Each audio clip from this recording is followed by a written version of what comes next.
Hey, good evening. Welcome to Leadership Night here at Summit Church. This is the post-Easter Leadership Night. There's a little bit of an Easter hangover here at Summit, and I want to welcome all of you that are with us online, all of you that are with us in Blairsville as well. We appreciate you guys joining us there to grow your leadership, and we pray that our time together will make you guys better as well. For those of you here in the room, I'm going to pass around a sign-in sheet. If you'd like a copy of the notes from tonight, make sure you put your email in as well, and we'll make sure that we get that to you. And just so you know, part of our notes tonight, I'm going to have links to some different articles that were referenced in my conversation with you all. So there'll be some links there as well if you want to do some further reading on some of the things we're talking about. And a quick reminder, next Leadership Night is May the 1st. That's a Wednesday night, first Wednesday of every month, so make sure you mark your calendar for May the 1st to join us for Leadership Night, both here in Indiana and in Blairsville. So appreciate all of you. Let me pray real quick, and then we'll jump into the topic for the evening. Lord, we thank you for the night we've got together, the opportunity we have to grow in you, to grow in our leadership, and to hopefully stretch us to lead people better and to lead this world better. And I pray that you just bless us. I pray that whatever we've brought into this place, disappointments, hurt, heartache from the day, we would just lay it down and it would not keep us from becoming who you want us to be. So minister in us tonight, be glorified through us. In Christ's name, amen. All right, so one of the things I've been thinking about lately is what does it mean to lead yourself? Because I get to work with a lot of churches and talk to a lot of churches.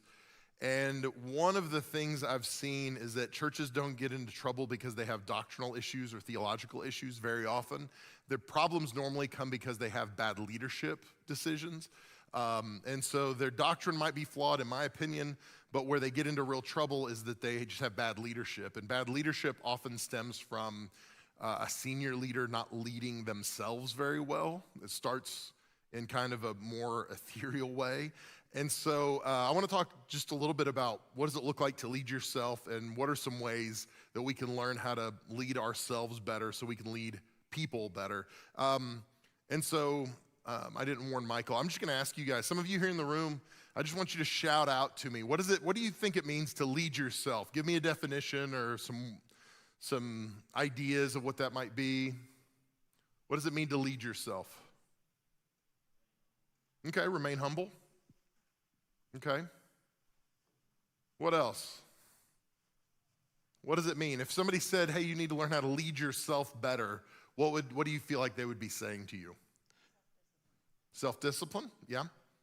I think there's a lot to that. Establish good routines. Good routines, yep.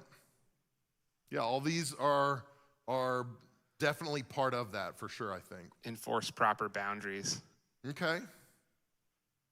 You guys are reading my notes tonight. That's good.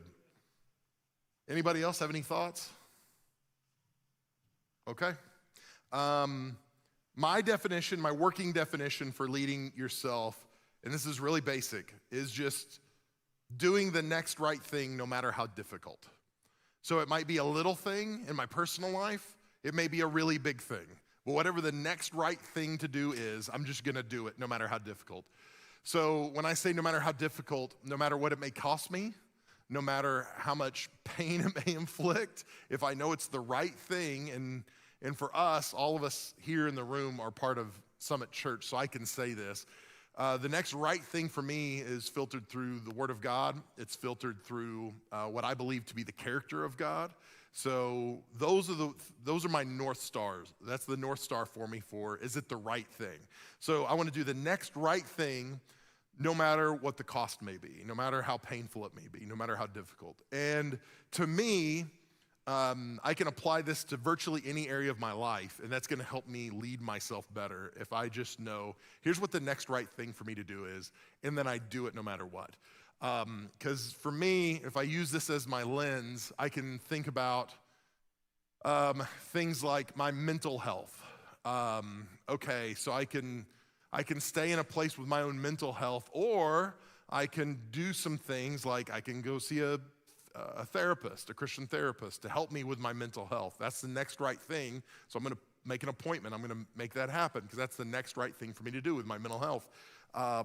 It may be in my physical health is saying, hey, I know what the next right thing is to do, and now I'm just going to do it. Maybe it's getting a membership, or maybe it's going for a walk, or whatever it is, and I'm going to be uncomfortable, but it's still just saying, nope, I'm going to do it. I know what it is, and now I'm going to be disciplined enough to do it.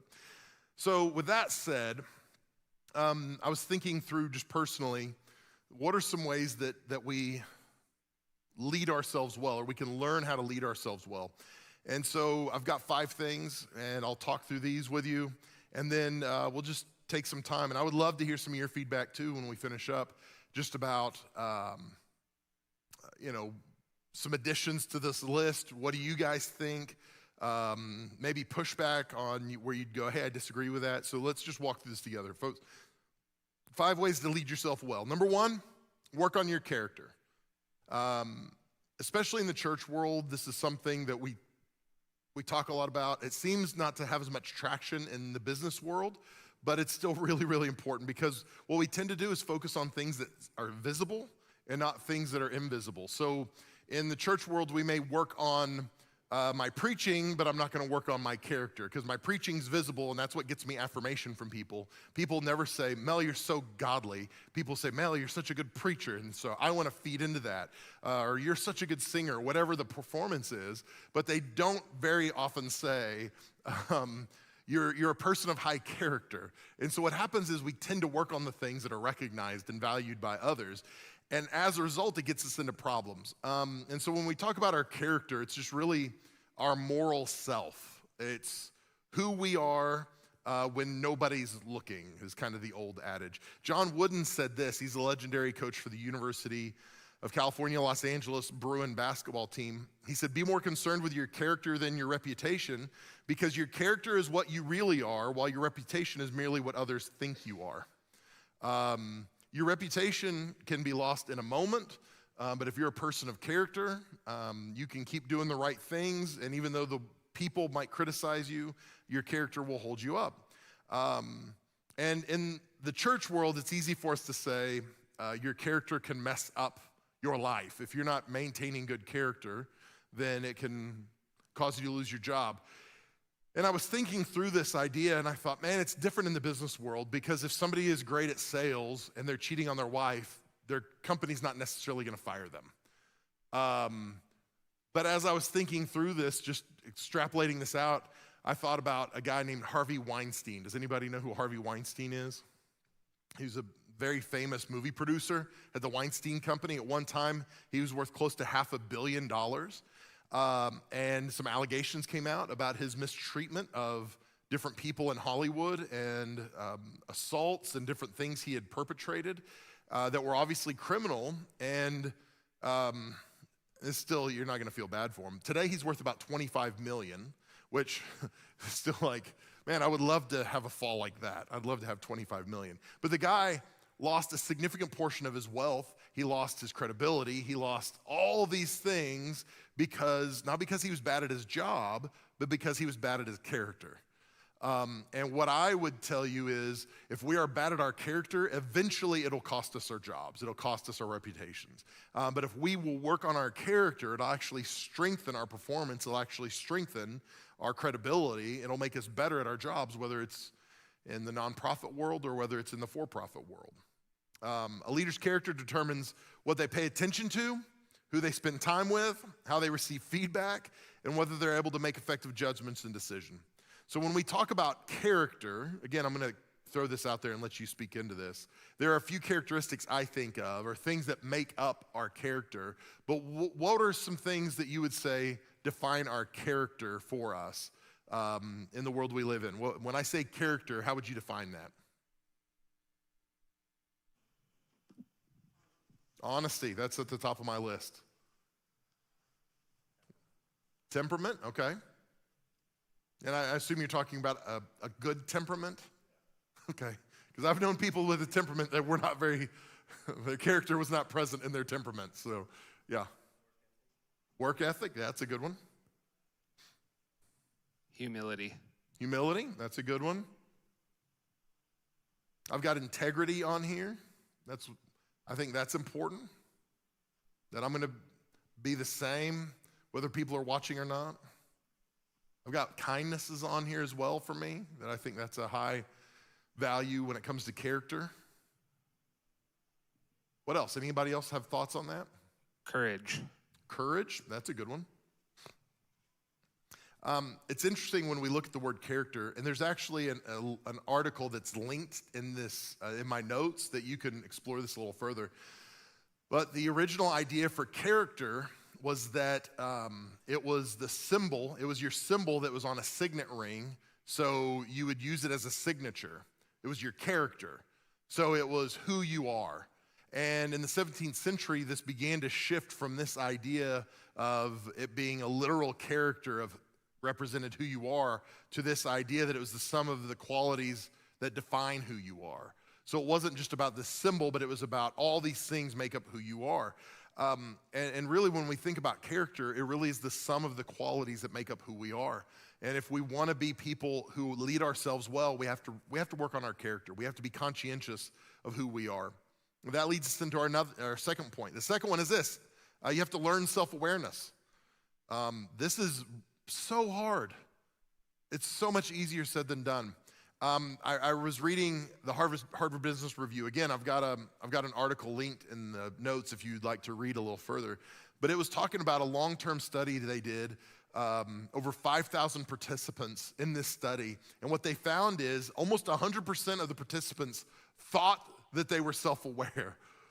But what they found is only 10 to 15% of them were actually self-aware.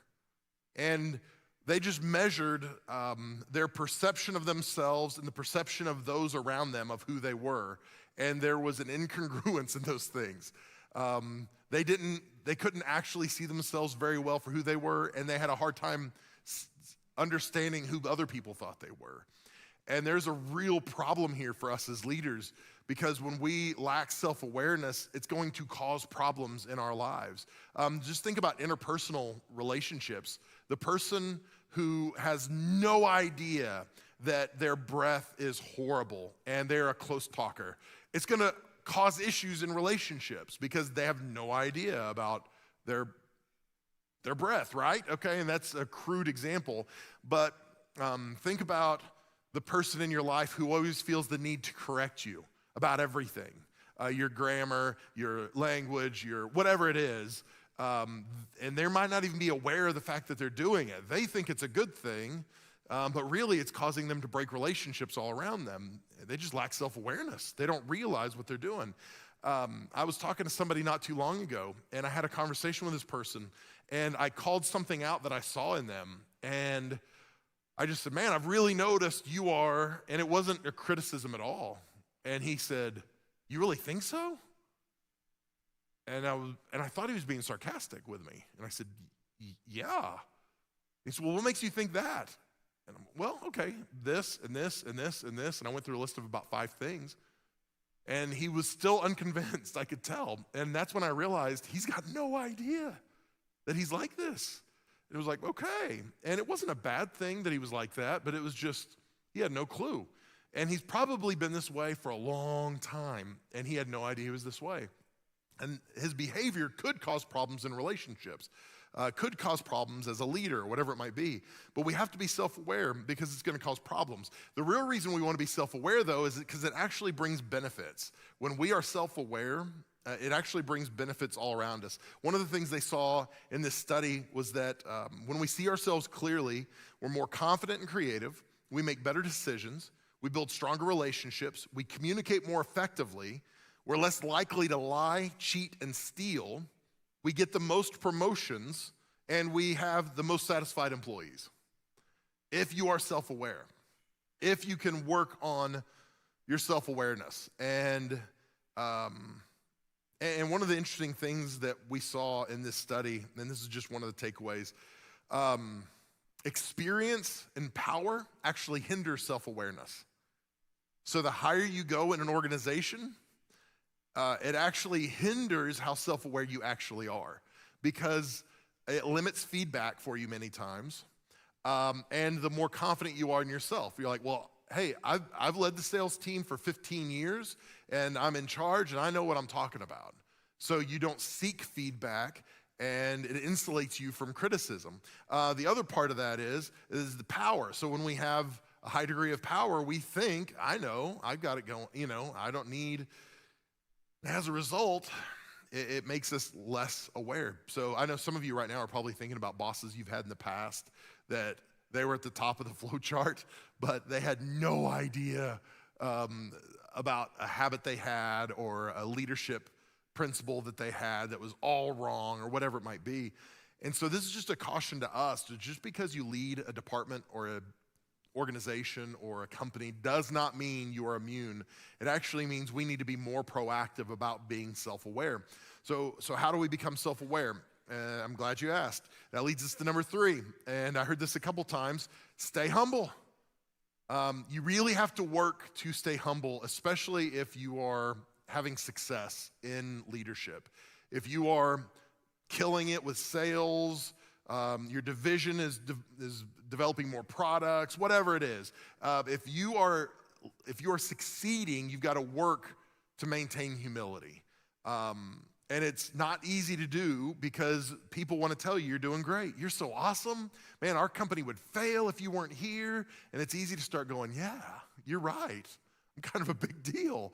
But we have to work to stay humble. And so here's 3 questions to gauge humility, not just in others, but also in yourself. You can ask yourself these 3 questions. The first question is this, and this is one that I like to ask. I like to ask these things, not exactly like this, in interview processes, just to find out a little bit about where they're at. So do they credit other people? So do they give credit to other people for successes? After something has gone well, do they say, you know what, it really wasn't me. This person just killed it. Man, they were great. And this is a question, this is a litmus for me as well. Do I give credit to other people? Or do I go, how could they do it without me? And I will make a joke. It's funny when we have new people come to the church and they'll say something like, man, this church is awesome. I'll say, yeah, I did it by myself. It was hard, but it was worth it, And obviously, I did not do this by myself. It's an exaggeration. But the reality is, it would be easy for me to take credit about things and go, well, I'm very important. I'm very special. But there's a whole team of people. And so I've got to use that as a litmus for my own heart and go, hey, am I taking credit that I shouldn't take, or am I sharing credit with others? The second thing, as far as staying humble goes, is do they admit mistakes? And this is a huge one. Again, the higher we go up in a flow chart, the more resistant we become to admitting mistakes or asking for forgiveness or apologizing. And so it's really, really important for us that especially the higher we go in leadership, to understand this principle becomes even more important. For us to be able to go, man, I screwed up. I said this and I shouldn't have. I did this and man, we went in this direction and we blew it. We messed up and this is my fault. And in my experience as the senior leader, when organizationally we make a mistake, if I will own the mistake, if I will take too much of the blame and not enough of the credit, it actually builds credibility with the team. The team will actually be drawn to that. They won't see that as weakness. And I think that's one of the reasons we avoid owning mistakes, is because we think as leaders it's going to make us look weak. But actually what it does when we go, hey man, we screwed up, this was my fault, I take responsibility for it. Our team sees that and they go, hey, they're trying to protect me. They're looking out for me. And that's a leader I want to follow. And so it's important for us to own mistakes, especially if there are mistakes. So that's the question we ask. Do they admit their mistakes? Number 3, do they seek constructive feedback? This is a tough one. And this is where it goes back to number 2 a little bit, learning self-awareness. One of the keys to learning self-awareness is to ask for feedback. It's hard for me to be self-aware in a bubble, with nobody speaking to me. So I need somebody giving me some feedback going, hey, you're not as good as you think you are. Or you thought you did this well, but you did not. And we hate that, if we're going to be honest. But it's really, really important for us to seek feedback. This is something I do actively. I hired an executive coach at the beginning of the year who I talk to monthly. And this particular coach that I hired, he's been fantastic. He's been so helpful. And when we first got connected, he asked me, he said, so what made you want to get an executive coach. What made you decide to sign up for the service? And I just said, I want somebody to call out my blind spots. I want somebody to say, you have no idea that your breath smells horrible, do you, right? I need somebody to say, hey, you don't see this, but this is evident about you. Because I said, I think the people on our team would, but I need somebody outside who can be objective and go, okay, you're not my pastor, you're not my friend, you're not, any of those things. I can just call it out. And I'll even tell you this. Am I going to say that? Yeah, I'll go ahead and say it. This is going to sound like a humble brag, that's not my intent. But my last session I had with my executive coach was to talk through how to set up, because we do reviews for all of our staff, but we've been a little lax with reviews for me. And it's easy to go, well, I'm the boss, and I don't need to be reviewed. But if I really want our church to be successful, I need people to say, you're not doing this very well, or you thought that was good, but it wasn't. And so I spent an hour and change talking to my executive coach about what are some standards we can set up with our board so that they can feel comfortable doing an annual review with me. And what are the obstacles to that? And what are some ways we can make that easier for them, that they can speak truth to me without hurting my feelings because I'm their pastor and they don't want to be a jerk and, those kind of things. And so we walked through this whole thing, and he asked me, he said, hey, I appreciate you being willing to do this. You mentioned that you were felt a little hesitant to do this. Why are you hesitant to do this? And I said, because I'm a human being with feelings, and I don't want anybody telling me you're bad at this or you need to get better. I like everybody thinking that, like living in this imaginary world where everybody just thinks I'm awesome all the time. That's what I imagine, right? And I said, so that's painful when we find out we don't, and we're not as smart and all those kind of things. And so I just asked him, I said, hey, I'm not looking for affirmation, but you work with pastors of all size churches all across the country. And I said, how many pastors, senior pastors, do a review like this, allow this to happen with their board or, whoever it might be? And he said, less than 2%. And when I heard that, that made me so sad, honestly, because I thought, okay, why aren't we open to letting people speak into us and challenge us and tell us, hey, maybe you're not doing as good as you think you are, or hey, we could be a lot more successful if we just shift this, or if you would stop doing that and start doing this, or whatever it might be. And so I think it's really important for us to be humble enough to ask good questions to people who might tell us things we don't want to hear. And if you will stay humble and you will seek feedback and you will ask the right questions, it's going to help you lead your team better, and it's going to help you lead yourself better. Number 4, set good boundaries. I think I heard stay humble and Michael, did you say boundaries? Good job. You get a gold star for tonight. Well done. Set good boundaries. So boundaries define what's okay and what's not okay in your life. This is just a general way of saying this. There's a guy named Dr. Henry Cloud who wrote 5,000 books on boundaries. Not really 5,000. He probably has 20. I don't know. Do you know, Todd? He's got a bunch.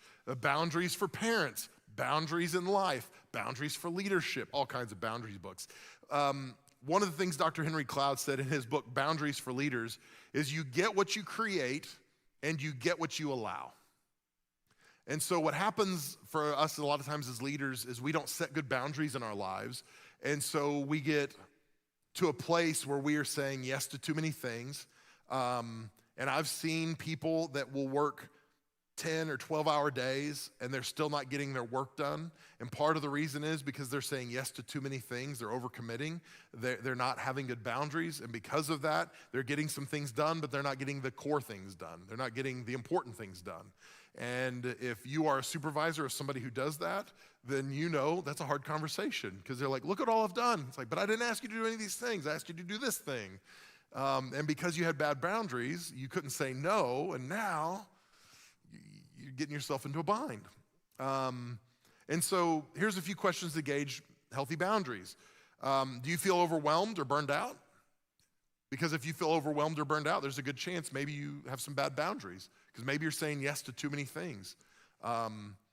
And I would say this applies not even just to work, but also, there's no condemnation for those of you in the room or those watching online. This is not about somebody specific. But I look at parents with kids, and kids that are in every sport in America, and they're in dance, and they're in hockey, and they're in lacrosse, and they're doing all the things, and they have no margin in their lives at all, and they feel crazy, and they feel burned out.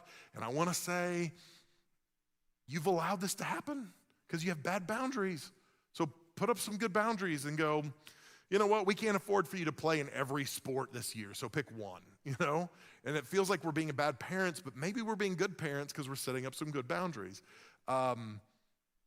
Whether it's in our finances or our time or whatever it is. So if you feel burned out or overwhelmed, there's a chance that you might have bad boundaries. Do you resent others for asking for your help? So when you're at work and somebody says, hey, would you mind helping me with this? Do you immediately go, oh, maybe not out loud, because they would get the wrong idea, right? But in your heart, you're like, oh, why are you asking me this? Maybe you've got some bad boundaries. Do you have trouble completing tasks because you're helping others? I mentioned that one. Do you daydream about dropping everything and disappearing? I was like, maybe I've got bad boundaries. Because I think all of us do to some degree or another. But if we feel overwhelmed with our lives because there's just too much and the pace and all these things, my first question is going to be, do you need to reassess some boundaries in your life? Are there some things you need to start saying no to?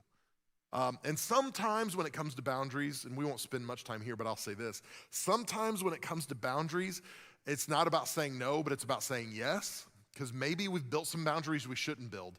Maybe there's some things we do that we are specialists and we're the only one who can do this, so I'm gonna do it, but we've built a boundary around it that we shouldn't have. That we need to actually say, when somebody says, do you need help with that? Instead of saying no, because we've built a boundary, we need to go, yeah, why don't you take this? And this is the old principle, if they can do it 60% as good as you, release it to them and let them do it so you can do what's really important. But boundaries work both ways. We need to say yes more in some ways, but we need to be saying no more as well. The fifth thing is this. We need to build resilience. So resilience is a catchy term that's been used in the last 10 years in leadership. Resilience is really about how do we bounce back after bad things? How do we respond when turbulence comes our way? So resilience in leadership is not about leading in good times. It's about leading in bad times. Because anybody can lead in good times.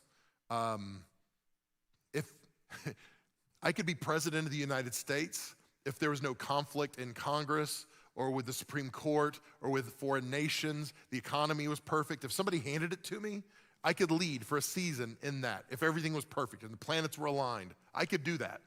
Could I lead the United States if everything was chaotic? Absolutely not. I could not do that. I'm not qualified. No, that's a conversation for another day. So here's the thing. Anybody can lead when things are good.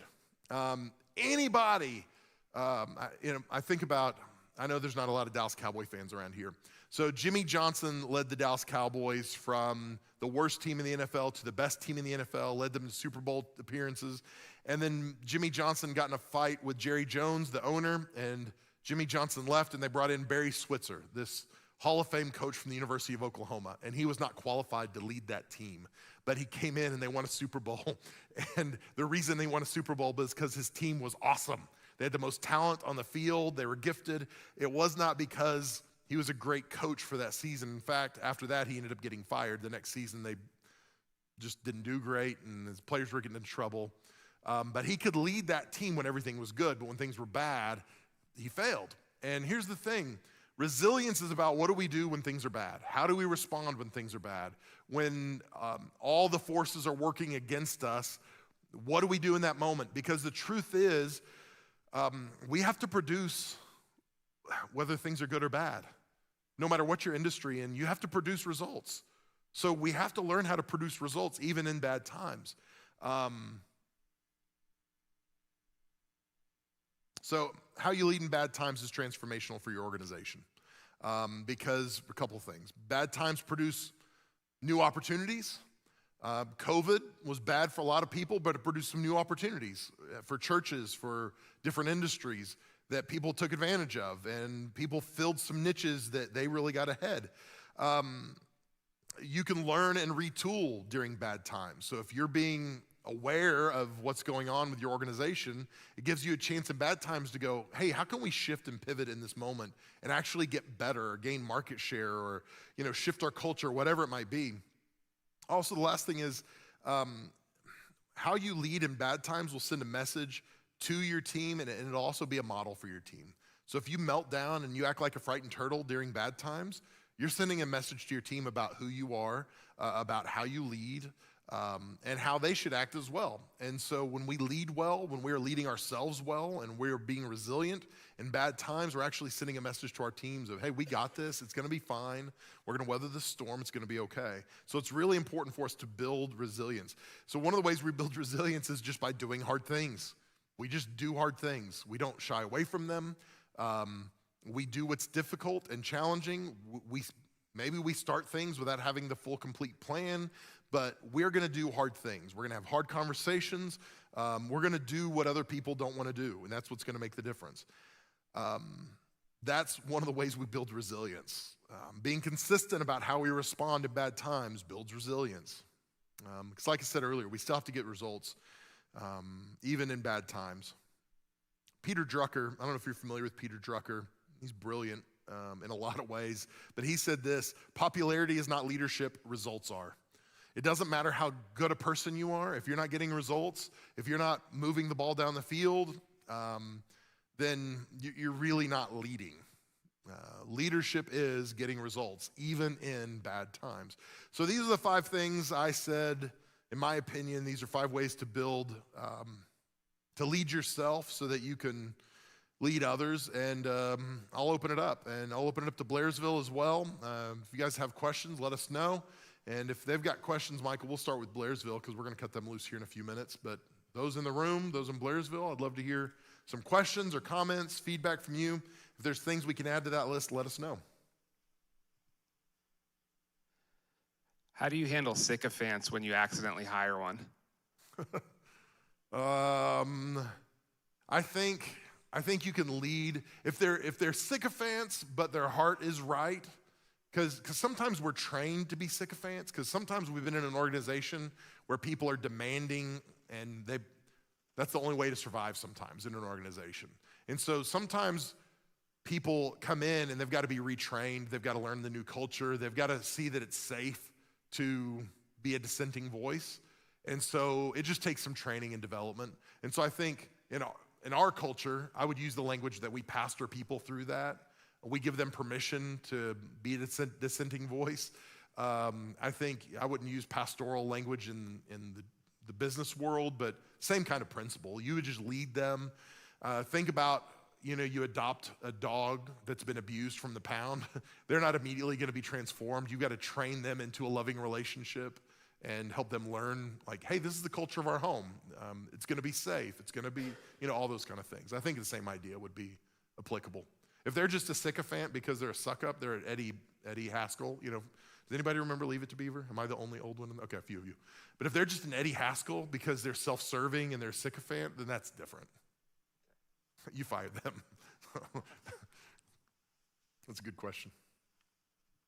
Other questions or additions to the list? So you can't become, or I won't say can't, it's difficult to become self-aware by yourself. Correct. So what recommendations would you give to people who want to make sure or become self-aware? I think for me, and I'd love to hear some feedback from the room too, for me the biggest thing is to ask questions. And because here's the thing, you can ask for feedback, and something we've talked about some here at Summit internally is we want to be honest to the last 10%. So it's easy to be 90% honest with people.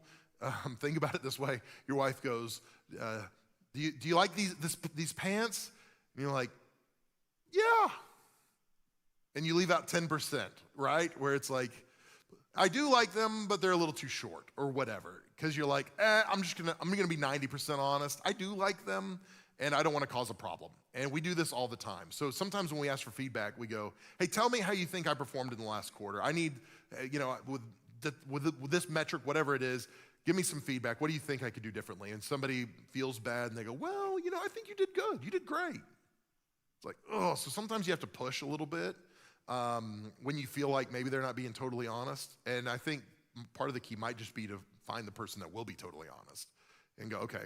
I mean, for me, I've got a couple people in my life, but that's one of the reasons why I went and hired a coach. I hired him to be honest with me. Because I'm really not hiring him to solve my problems.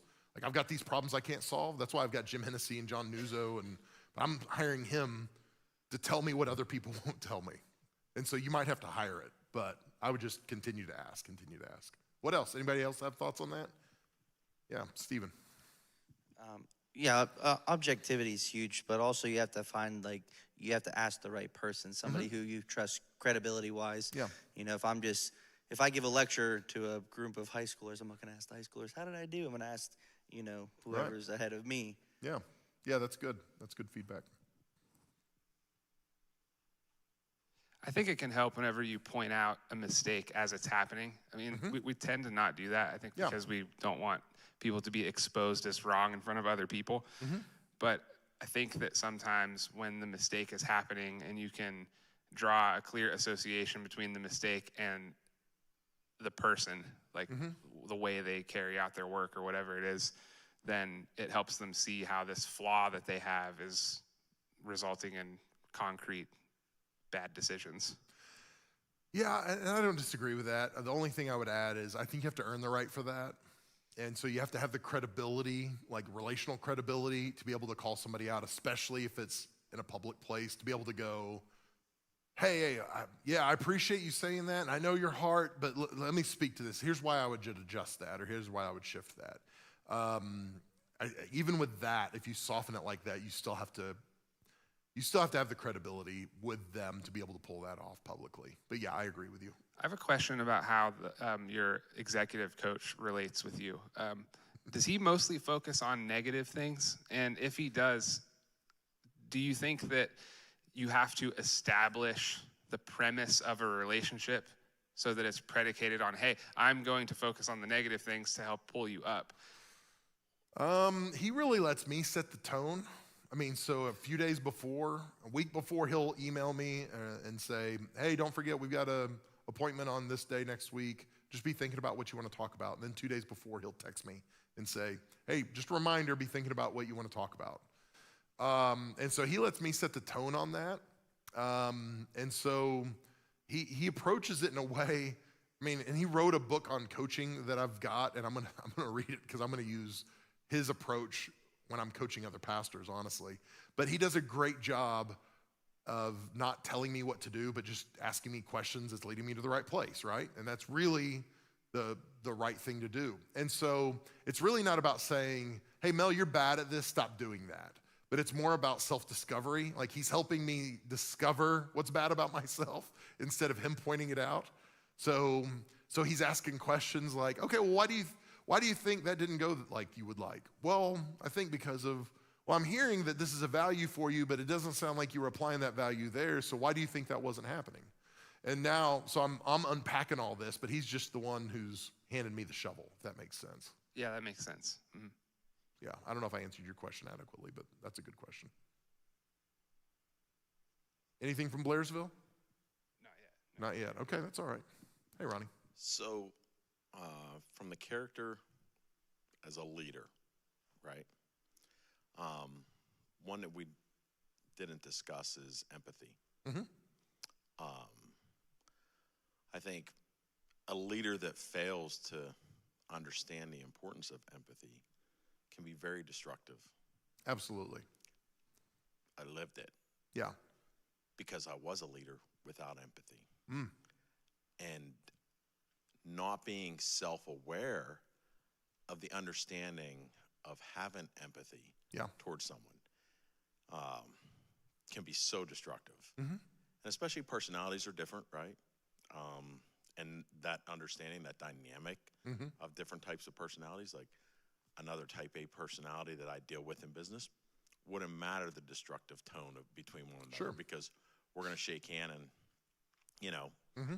BS a little bit later. But a conscientious thinker that's working underneath a leader that fails to have empathy destroys that person. Yeah, I agree with you. And I think when we talked about character tonight, that's empathy. I think empathy is a natural outgrowth of character. If we are people of high character, it's going to produce all kinds of good things in our lives. And one of those things is empathy. It's going to make it easier for us to relate to our teams. Statistically, if we're people of high character, we're going to be more approachable.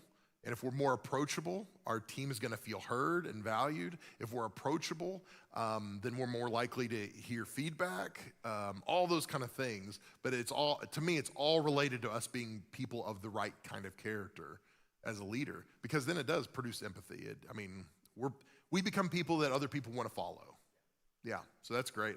I appreciate your candor too about the fact that, hey, I recognize I wasn't the kind of leader that I want to be, and It was hard to be empathetic when you didn't really even understand the definition of being empathetic. Yeah, Right? yeah, So, one other thing I wanted yeah. Go ahead. to touch on is the fifth thing you mentioned was resilience. And recently, I went to a sales meeting in Boston last week, and I was asked to give a little bit of a presentation to kind of pump up sales guys around the country. And I started the presentation with a gentleman, Jensen Wang, who is the CEO of NVIDIA. And he talked about resilience and leadership, right? And specifically towards, you could be an excellent person, super smart, go to Stanford University. That is expected of you. But people that have struggled will build resilience, right? So that understanding of those hard times create good opportunities if you survive it. So it was nice to see you touched on that. Yeah, that's good. If we don't have anything else, I'm going to turn it over to Blairsville. You good, Michael? All right. Hey, I'm going to turn it back over to you guys in Blairsville. For those of you listening or watching online, stick around. We're going to continue on. But for those of you guys in Blairsville, love you. Hope you have a great night. Thanks for joining us for Leadership Night. Feels like this is the, on podcasts, whenever they go, hey, now this is our paid content. You can finish that. This is the paid content portion of our Leadership Night. So what else we got? What sort of Questions, things can a leader do to foster an atmosphere where it's easy for employees to admit mistakes, where they're not afraid of admitting mistakes? I'd love to hear some feedback from you guys, because I'm sure you guys have been in environments where you couldn't admit mistakes, and you've probably been in environments where you felt comfortable being able to say, I screwed up. So, yeah. Well, I think in some ways it's like parenting, where your discipline needs to be corrective and not punitive. Yeah. You know, and so if you create an environment where people know that discipline, when it's necessary, is for correction and not punitive, you're not looking to like punish people, that goes a long, long way. Yeah. Yeah, I've worked in organizations where their favorite question was, whose fault is this? And you're not asking that question to bring correction. You're asking that question because you're like, who needs to get fired? You know, like, this didn't go well. Whose fault is this? And so, yeah, I think that's a good one. What else? I think one strategy you might have is to, when someone makes a mistake or messes up a project, you immediately give them another project that's the same thing of equal or greater importance, because you're basically extending the same amount of trust to them a second time. It's kind of like getting back on the horse sort of thing. You just do it right away. Yeah, I like that in principle. I don't know that I would make that a rule, but yeah, I agree with that. I think that's going to show them, hey, I still believe in you. I'm still giving you opportunities, and you know, you're not. We're not going to kick you to the annex because you know, like, you can't office with us anymore. You've got to be over there. My last church, there was a hierarchy of offices. There were big offices, and I had a big office. There were small offices, and then there were cubicles. So we had an area that was like, we had like 30 staff in cubicles.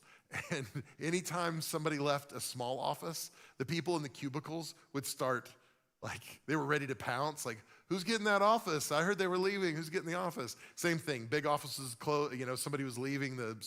So anyway, I don't even know why I went there, but that's just what it felt like to be one. There you go.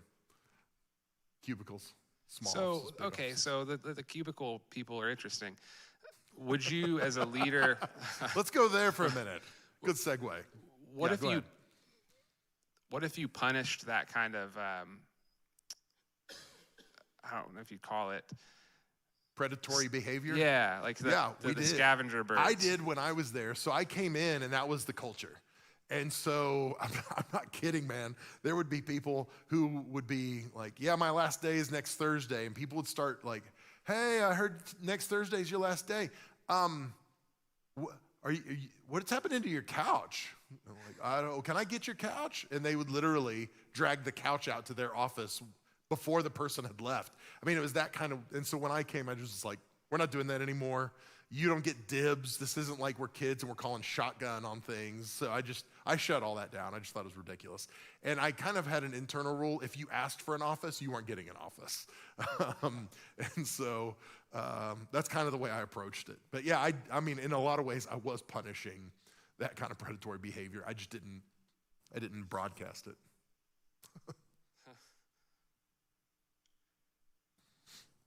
I have a question about boundaries. Okay. So as a boss, how do you encourage your employees to set proper boundaries, and does that require you to set your expectations for each individual employee, to tailor your expectations to that individual's strengths rather than to rely on programmatic like discipline that would apply to everyone? I think there's some broad guidelines you can put in place, but I think it's really up to supervisors to specialize to their team, because some people are not going to have any problems and some people are really going to struggle. And so it's important for us not just to paint with a broad brush and be able to say, hey, you put in 60 hours this week and that's a lot more than what's been required.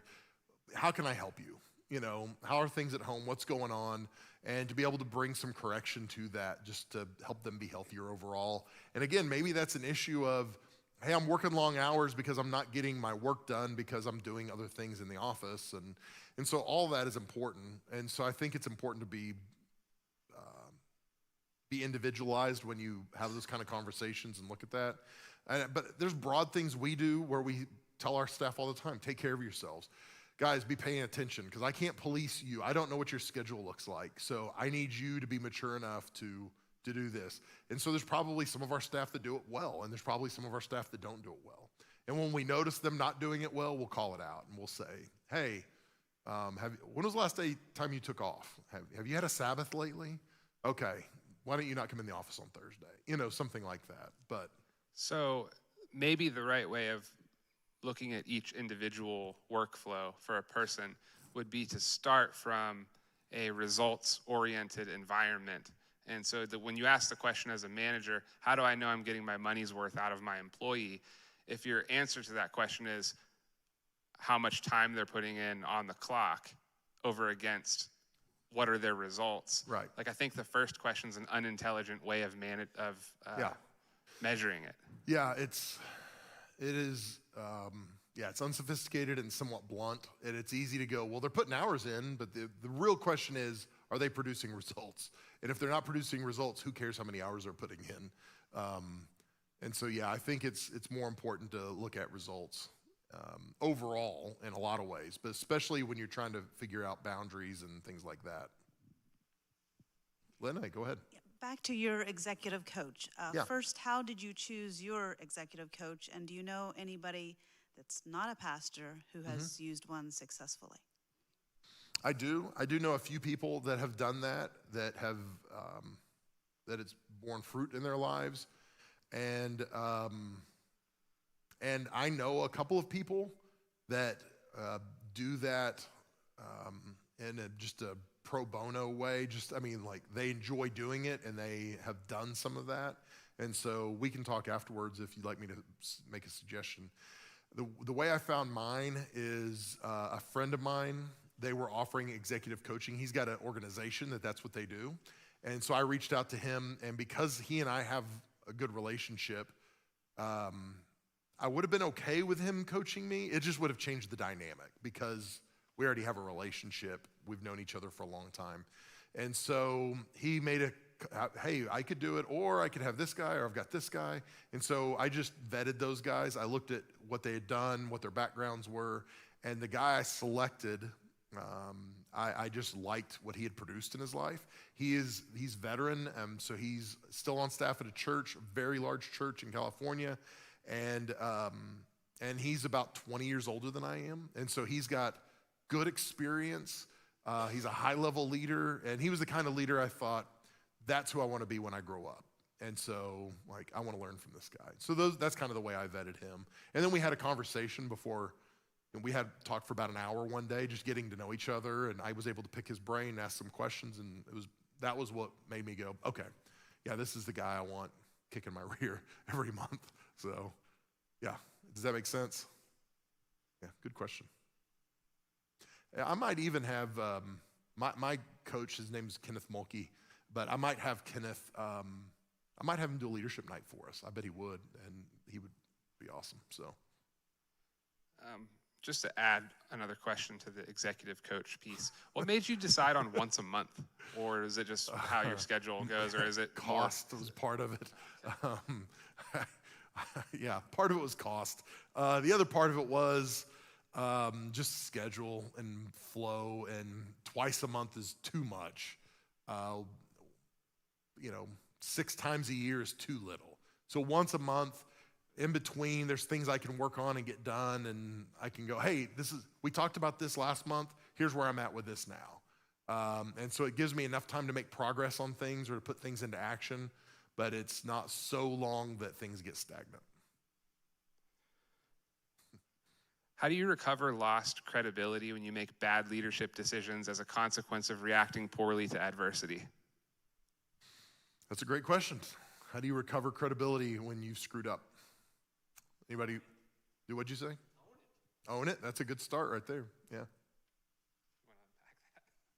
Want to unpack it? Well, so for those of you joining us online, I said own it. Yeah. Leaders who aren't accountable when they make mistakes or when they,